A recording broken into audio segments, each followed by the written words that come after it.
ओम समस्त जन कल्याणे निरतं करुणामयं नमामि चिन्मयं देवं सद्गुरुं ब्रह्मविद्वरं सद्गुरुं ब्रह्मविद्वरम्. Hari Om, everyone. So let us take a look where we are in Guruji's flow. The topics that he had given, where have we reached so far? So yesterday we saw Srushti Vadaha, day 6 is topics have been covered, 7 is Maya, Avidya, day 8 was Ishvara Swarupa, Jagat Karanatva, day 9, what we started today, Avatara Siddhanta, Dharma, Adharma and Dharma Samsthapana. Day 10, day 11 was Brahma Swarupa, Saguna, Nirguna. Now the way this thought flow is pointed out, one is the connection between them, but there is also another way to gather the essence of every topic. Right? Once you capture that, elaboration of it, you can keep doing as much as you want, and elaboration is needed for deeper understanding. So in this retreat, we have just seen the high level thing, given a very big picture idea. I was feeling I would be unhappy if we left out any topic. Then the whole thing would be like the puzzle without one part of it. So we just saw all of these, and all the text that we are studying is an elaboration only of several aspects of these topics. So where we had left off was, why do we need Saguna? Okay, now we are looking at Brahma Swarupa, nature of this consciousness. We should understand both of it, one with form, another without. With form means with attributes and without attribute. So this is a very powerful line, by our Taponji Maharaj, that whenever we want to talk about consciousness, it will always be Saguna. Right? This is that Veda Stuti, which is done in Bhagavatam, that Vedas are coming and praising. And they are saying that we cannot describe this consciousness. All that we can go to is Saguna only. And through Mahavakya, when Saguna is pointed out, we should be able to do this thinking systematically, quietly, think through it, and then own up our nature as Nirguna. Okay, this is where we had said about Adhikari, all the qualifications which are asked for, right? Calmness of the mind, Shama, Dama, being able to withdraw the mind from other things, being able to control sense organs from going outside. One benefit of it is in our day-to-day life also. But the real, place where these qualities will help us is when we do Shravanam and when we start thinking about Vedanta. Right? So that is where this transition will happen from Saguna to Nirguna. And the conclusion that we should derive from this is, knowledge about Nirguna should deepen our devotion. Because they are not two different things. It is the same thing which is appearing as Saguna. Right? Sometimes we have this question that, this Saguna Brahma and all, it doesn't gel well with me. I'm not a devotion-oriented person. So we should think more. What is Tatpada? Right? What is this? What is the nature of Bhagwan, what we are referring to as? I think it is in Gurudev's quote or somewhere I had read one statement. Denying the existence of God is denying our own existence. Right? Why this statement will come? Because we have not understood what we are calling as Bhagwan. Once we know that it is same consciousness which is appearing as this entire creation, as my Ishtadevata, as this Murti which is there in front of me, then it should deepen that same puja that we were doing before. Right? First we were probably doing it with some idea. Now we have got a deeper idea of what is the nature of Bhagwan. all pervading, like that, snow is appearing in one place, the same consciousness which is all pervading has manifested in this particular murti now, which I'm doing puja of. So like this, it will deepen our understanding. And all practices that we have been doing before will find a new meaning to do that. Okay, Vedanta will not come and take them away or anything. It will just make it more meaningful. Now this leads us to the next topic. Now this is not nature of Brahman, this is nature of knowledge of Brahman. There is a difference between Brahma Swarupa and Brahma Jnana Swarupa. How does this knowledge of Brahman take place? That is what we are going to discuss now. Whenever we talk about objects, right? One type of object is which is away from us. It could be something like a galaxy, some planet, something as far away which I don't see right now. It is called as paroksha. Okay, it is very far away. It could even be something behind this wall. We don't always have to go to planet. Something which I can't see right now, that is called as paroksha. Something which is right in front of my eyes. It could be a flower, right? There are so many flowers here, there is something here. That is called as pratyaksha, which is right now being seen through my eyes. You can even take the laptop. You all are, looking at your laptop right now. It is right in front of your eyes. It is not something remote. So it is called as pratyaksha. First one was called paroksha. Second is called as pratyaksha. Now knowledge of both these things happen through mind. Okay, knowledge of something, of either paroksha vastu or pratyaksha vastu, happens through the mind. And that sun that you see there is reflected consciousness. Mind cannot be by its own. You need reflection of consciousness for that mind to know. But when we say knowledge of Brahman, we are not talking about paroksha vastu. We are not talking about pratyaksha vastu. We are talking about aparoksha vastu, which is our own true nature, because of which this mind gets the ability to illumine, and that mind is knowing all other things. Okay, knowledge of Brahman does not mean knowledge of another object. Brahman is of the nature of knowledge or consciousness, which is our own true nature. Because of that consciousness, this mind is able to know. And through that mind, we are able to know other things, either pratyaksha vastu or paroksha vastu. I hope the word pratyaksha, paroksha are comfortable now, because I used it 3 times. So, whenever we say knowledge of Brahman, it means Brahman itself is of the nature of knowledge.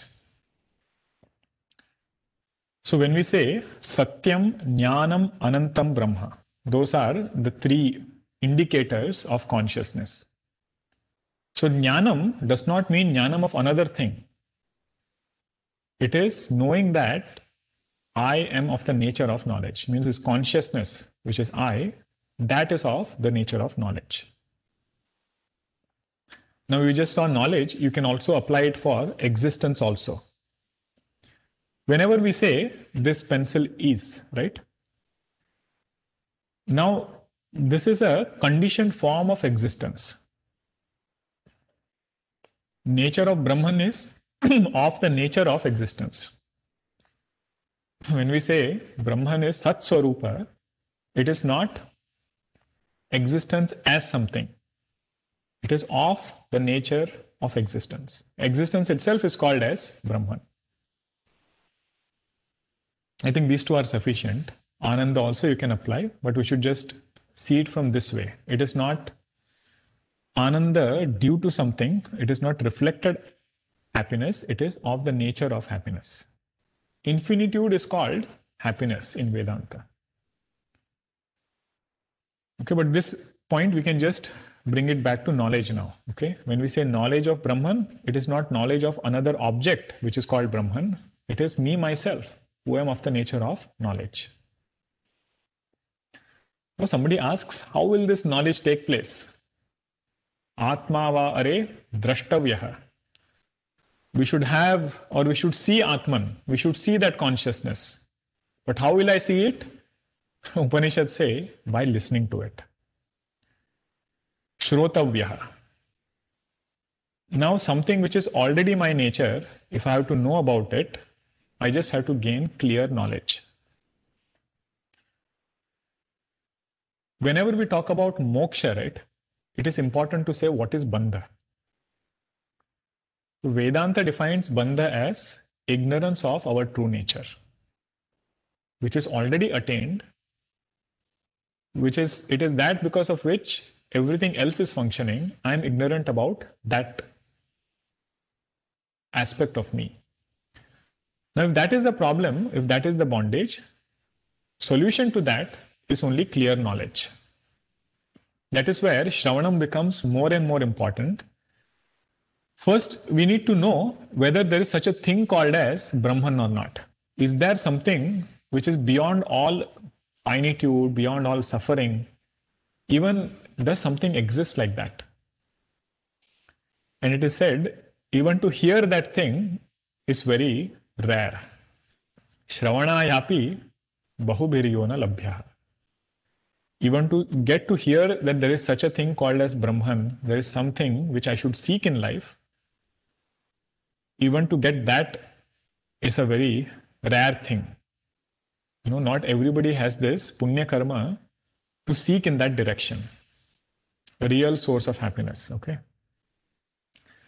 Second is there a valid means to know it? What is the pramanam? See, we came to know this only when we did Shravanam, right? That there is a valid means to know the nature of truth, which is of this kind, which doesn't have attributes, which is my own true nature.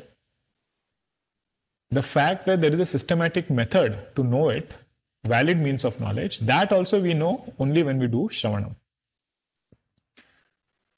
And true meaning of Shravanam is when we understand that essence of Vedanta is to point this oneness between that individual consciousness which is illumining my thought and that consciousness which is substratum of creation. That is the essence of Vedanta. To reveal that oneness, when we understand that, then it is said Shravanam is complete. Okay. Several Upanishads you might hear, several other texts you might hear, all should lead us to this point. Okay, that same consciousness, which is my own true nature, is all pervading consciousness. That is called as Shravanam. You see how attentively all of us are listening, like all of you. Guruji there. Then next part is, having heard this, everything doesn't become clear. I get a lot of doubts. You know, I say, I have heard I am Brahman, but how am I Brahman? What about this transactional world? How should I be in this Vyavahara? But I see myself as his body, and I'm experiencing that in my day in and day out. Right? I feel that I'm this finite individual. And Vedanta is saying I am Brahman. Vedanta cannot be wrong, right? We should start from that standpoint, that pramana cannot be, let go of. That is why we should inquire more. That part of inquiry is called as mananam. Okay. Not independent inquiry, but taking Vedanta Vakya as the guiding source, thinking about that Vakya, thinking about that statements and different ideas that are there in Vedanta. What happens is, in Shravanam, we have a lot of support from the teacher. When we used to see this, when we used to be with Swamiji, right, listening to Swamiji, with their, mananam that they have done, Shravanam becomes very effortless. We start feeling we have understood everything. But when we are on our own, that support is taken away. And if this mind is not trained to think in line with Upanishad, to establish thoughts from Upanishad, this mind sometimes gets lost. And it doesn't know how to go forward now.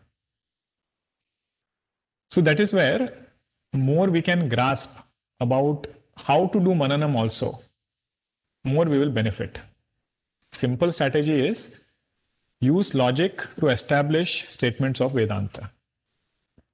Because logic by itself cannot prove anything. Try to align our thinking with Vedanta Vakya. Okay, that is a very helpful tip I find while doing mananam. Because we might end on either side. We might start thinking about what all these things are being said. I have no clue, where they are taking me. So there, and of course, if we have a group of people, we can do collective mananam, like we are doing here. Not only confusing ourselves, but confusing everybody. Right? So we share it equally and everybody feels good about it. But mananam is very most important step. Having heard Mahavakya, if we want to stay with that thought, we should spend some time thinking about it.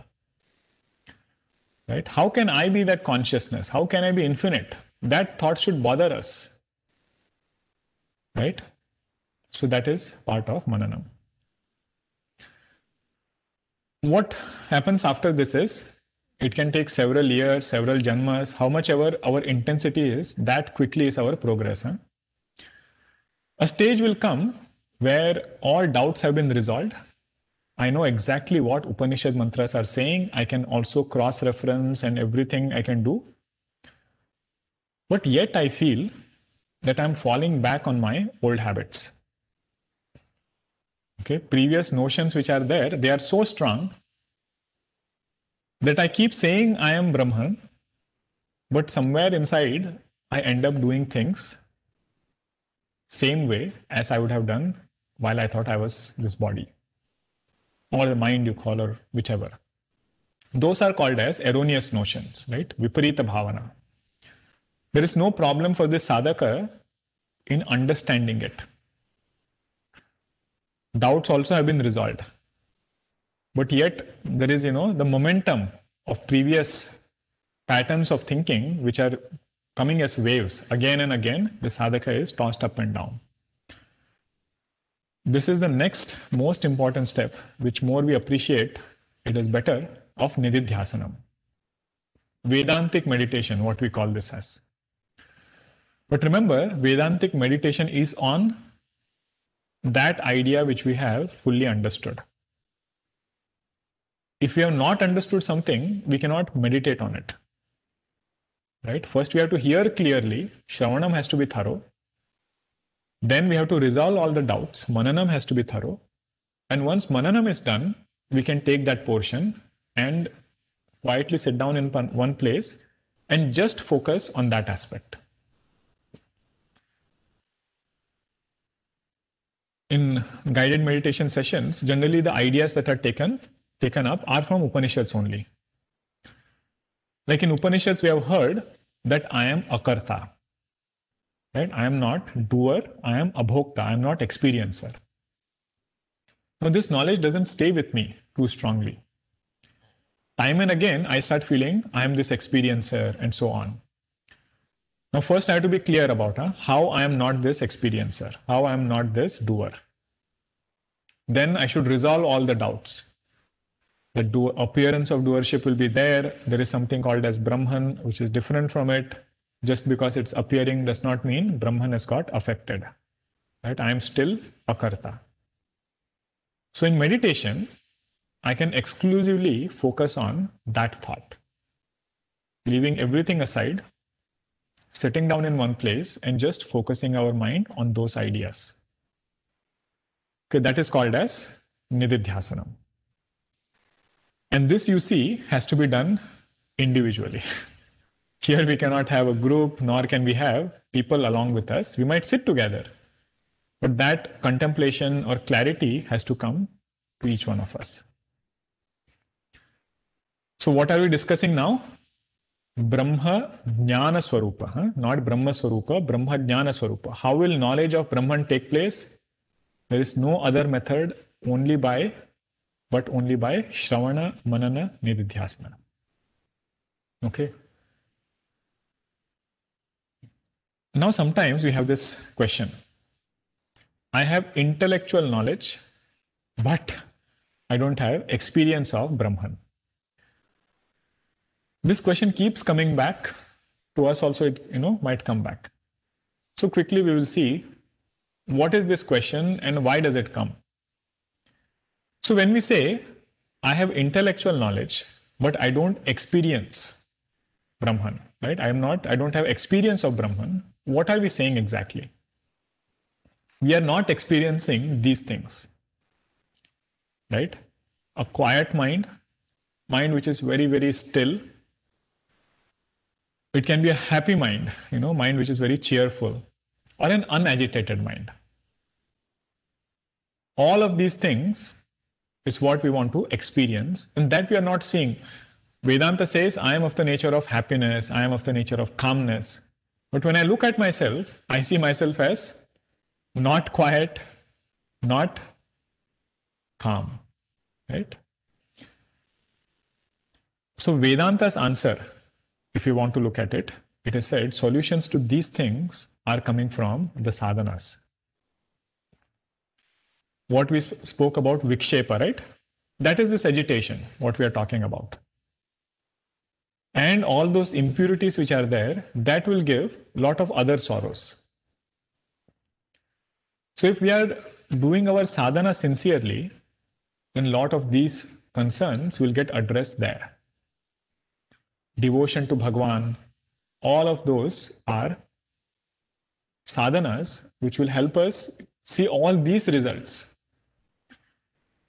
Vedanta has told us in the beginning also, we saw when we discussed creation, mind was part of creation. Right? Do you remember that portion where we said there is mountains and everything, then we came to house and car and then this body, and then we came to mind. So results that we are trying to see, sometimes we are seeing it in the wrong place. Right? Means Atman is already of the nature of calmness. It is already of the nature of happiness.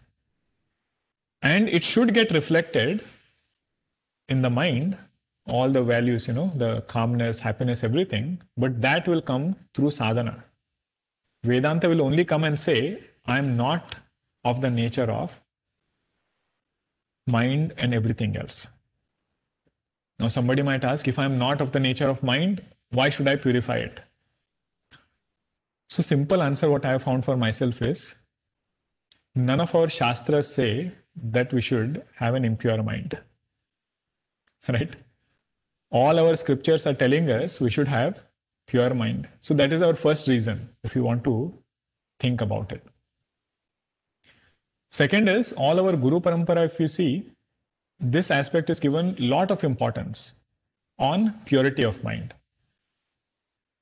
Means they have understood that this knowledge cannot settle in without having a pure mind. To be able to benefit from this knowledge, to recollect that knowledge, all of that will go back into how much effort we have put in sadhana. Right? More effort that has been put in there, easier will be our abidance in knowledge, easier will be to disown the mind. Mind which is agitated, and then you try to say, I am not the mind, that mind will show us. Right? There is no way we can do that inquiry with an agitated mind. So that part is part of sadhana. Part of knowledge is only to tell me I am not the mind. Pure mind, impure mind, if you want to look more into, that is part of sadhana. And what happens with this sadhana or having a beautiful mind is, it can absorb this knowledge easily. It can put things in place very easily. It can assimilate this knowledge easily and also recollect it when needed. At this portion when we saw the Shanti mantra, right? Tejasvina vadhitumam May this knowledge be available to me when I want. That is, knowledge will be available where? In the mind. Brahman is Shuddha, right? So that is why it is said we should purify the mind such that this knowledge is available to us. So whenever we say that statement, right, that I am not experiencing Brahman, we should always remember this, that it is Brahman because of which all experience is possible. Because Brahman alone needs to enliven this mind for it to illumine the world outside. So if I'm knowing an object, if I'm knowing a flower, and if I say I don't know whether I have, I'm seeing things or not, whether eyes are there or not, I don't know. It is just like that statement, I am seeing a thing, that seeing itself shows that eyes are there. So if I'm experiencing anything, that itself shows there is a sentient consciousness because of which all experience is taking place. Now we come to the last segment of it, which is called as Mahavakya Vichara. This is the main portion of this entire thing, if you want to call. What is the essence of Vedas? Essence of Vedas is to reveal our infinitude. So, simple English translation of Mahavakya is infinitude revealing statement. That which tells us that we are not this finite individual, we are all pervading consciousness. That is what this Mahavakya does. Now, what is a systematic way of inquiry?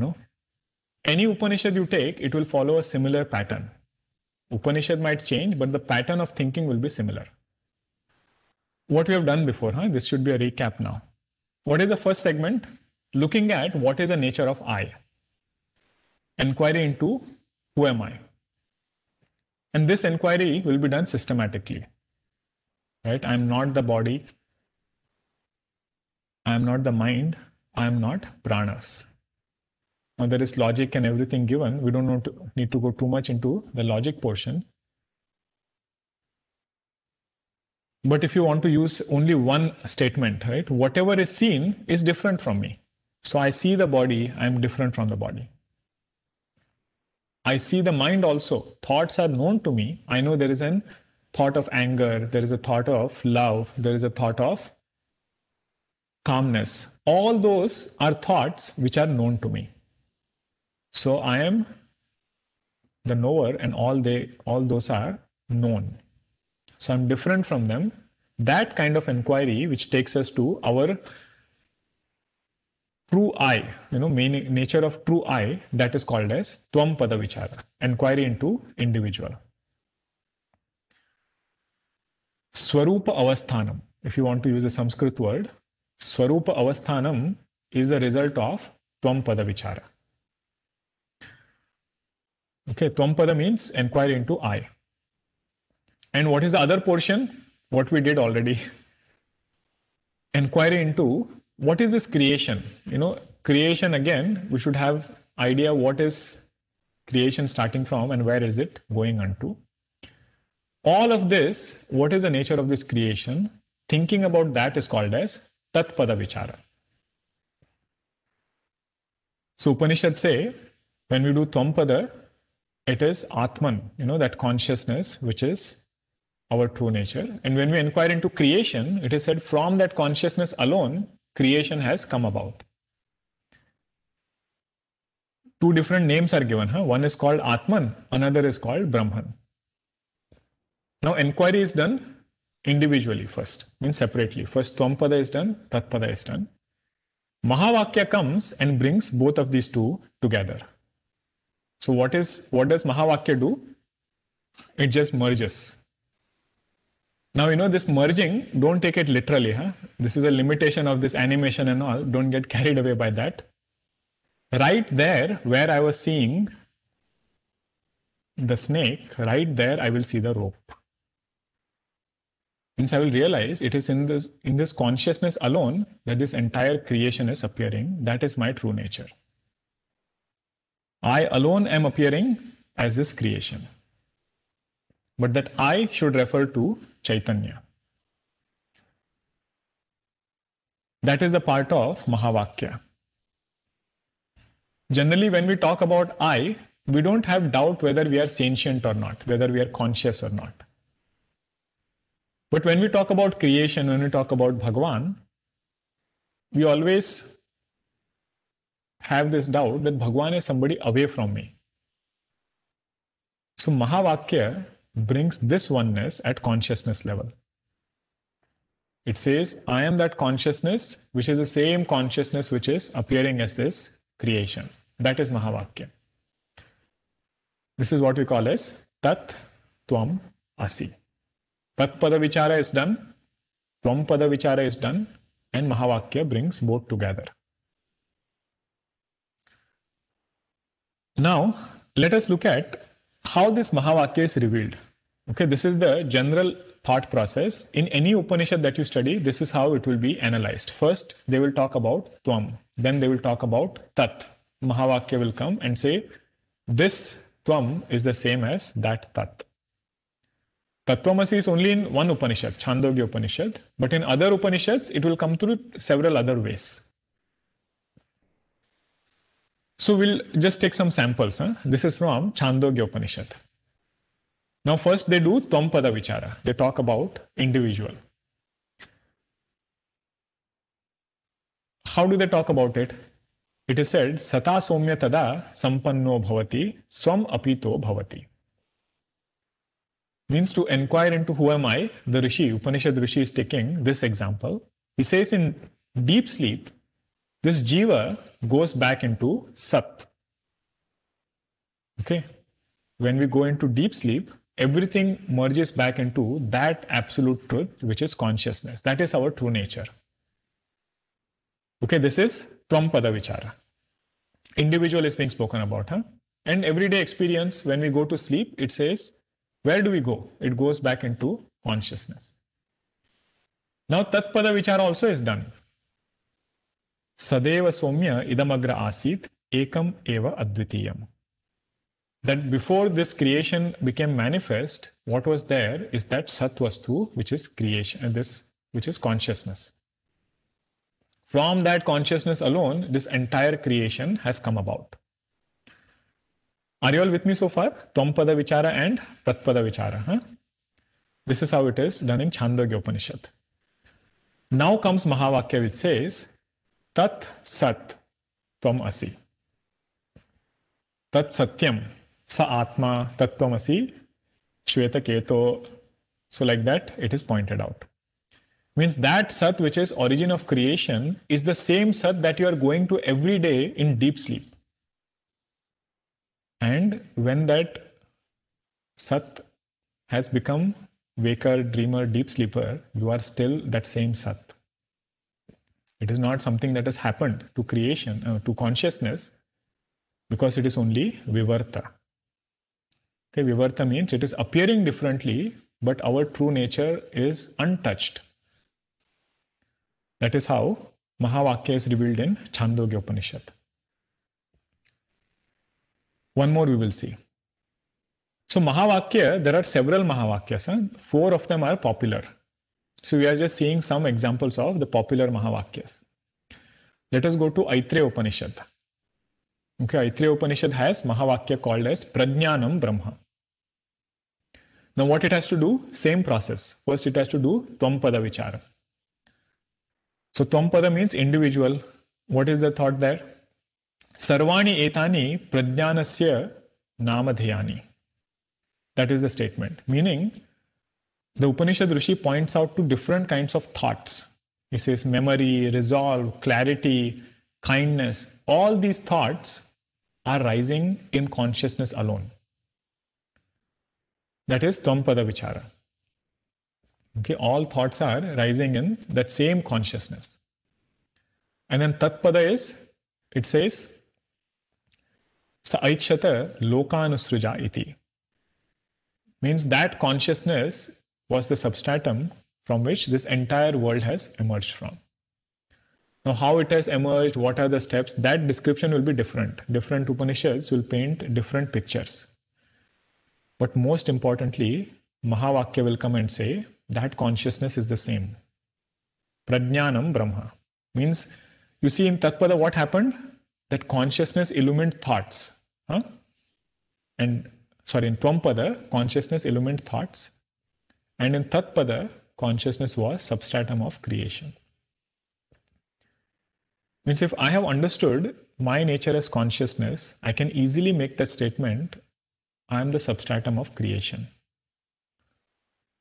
Not Brahman is substratum of creation. Huh? We should say, I am the substratum of creation. Now, if we have doubts about this, that is where we should do mananam. What is this I referring to? As body, we cannot make that statement. We cannot say, I am substratum of creation. As mind also, I cannot say. As consciousness, I can say, I am the substratum of this creation. That is Mahavakya. And Nididhyasanam is on this aspect. Huh? Taking Mahavakya or attributes which are this Tatpada oriented. More clarity we have there, more comfortable we become there. That means our mananam is getting thorough and deeper. Otherwise, first question we should have is, how is the statement true? Right? How am I that? If you say, I am substratum of creation, that statement doesn't even make sense. But through mananam, it starts getting clearer.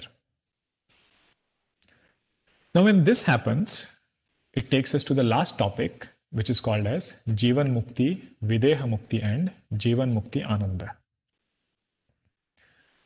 Remember, what we started this journey for was for this. Huh? We were not too much interested in the inquiry and everything. It should all take us into this fact. Am I able to abide in my true nature for once and for all? That is where it should take us. And Jivan Mukti, when we say, that is a promise of Vedanta. That liberation is not after some time. It is right at that moment when knowledge takes place. And going back into the discussion we had about karma, right? The moment when knowledge takes place, all our karmas are burnt. Means Videha Mukti also takes place at that same time. Deha Abhimana is gone. That is also called as Videha. But future janmas are already taken care of. I mean, there is no more rebirth. That is also called as Videha Mukti. This will happen when we are able to abide in our true nature as consciousness. Right? That is what is Jivan Mukti Ananda, where the wave meets the ocean. Means whatever is appearing, we realize it's not something different from this consciousness. That is what is my true nature. And at mind level, the sadhaka should have done a lot of sadhana with which mind is not even bothering. So he can enjoy both kind of ananda. Both kind of ananda means what? Knowing that I am of the nature of happiness, but also at mind level, there are no agitations. Nistaranga jala rashi nishchalam. Right? Nistaranga. And there are no agitating thoughts and everything which are bothering me again and again. That part, sadhana also has taken care of. With that sadhana, we have done shravanam and known that we are of the nature of consciousness which does not have any modifications. So with that, the sadhaka reaches the last stage, which is called as Jivan Mukti Ananda. Living in this world, not getting affected by the world. Because they are abiding in something different, which is not part of this world. This is what we started with, right? What I am seeking is me, myself. That is this consciousness which Vedanta will reveal, and systematic study of Vedanta and Shravana Manana Nididhyasana will help us get established there. All Mahatmas who have walked that path, the path is very clear. We just have to follow it and keep doing what we are doing sincerely. So with that, we will conclude over here. First of all, when I thought about having this topic, right? Let me stop sharing my screen here. When I thought of, I was discussing with Jignesh Bhai and thinking what topic we should take. When we went through this retreat, I was in the organizing team, Vedanta Ramanam. So literally when I started listening to the lectures again, I was wondering, did I even sit in that lecture or not? Because points that Guruji mentioned, I was, the AV in charge there. So whatever Guruji was saying, my whole attention was just on that AV board. So this camp was actually for me. Okay, I got a chance to again go through the whole set of lectures that Guruji had given. And a lot of mananam happens when you do that, right? Second time when you do it, a lot of ideas get clearer. So I thank all of you for coming on Thanksgiving weekend, spending 3 hours. It's called Parasparam Bhavayantaha, because all of you supported, we could have this. And also I invoke Gurudev's grace on all our sevaks who have tirelessly worked to put something together like this. You must imagine how much needs to go behind the screen, right? Our AV sevaks and the games that we had every day, something different. It made me feel like we were in Krishnalaya, that kind of ambience which was created. A lot of things were very nicely done. And also those who sang before the satsang began. I invoke Gurudev's grace, Bhagwan's grace to be on all of them. As per our tradition, whenever we do any of these camps and retreats, we offer our gratitude to Pujya Gurudev, right? Being here, he has brought us so many things to where we are.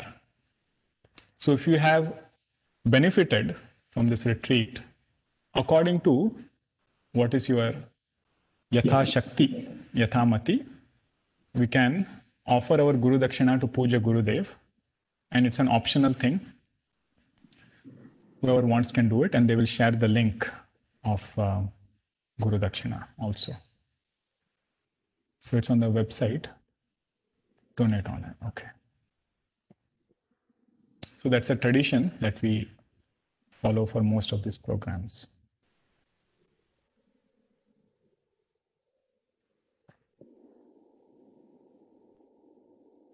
Okay. Thank you. All right. Hari Om Ji, we'll conclude here and move on with the next segment. Om Purnamada Purnamidam Purnat Purnamudachyate Purnasya Purnamadaya Purnameva Vashishyate. Om Shanti Shanti Shanti. Hari Om Shri Gurubhyo Namaha. Hari Om.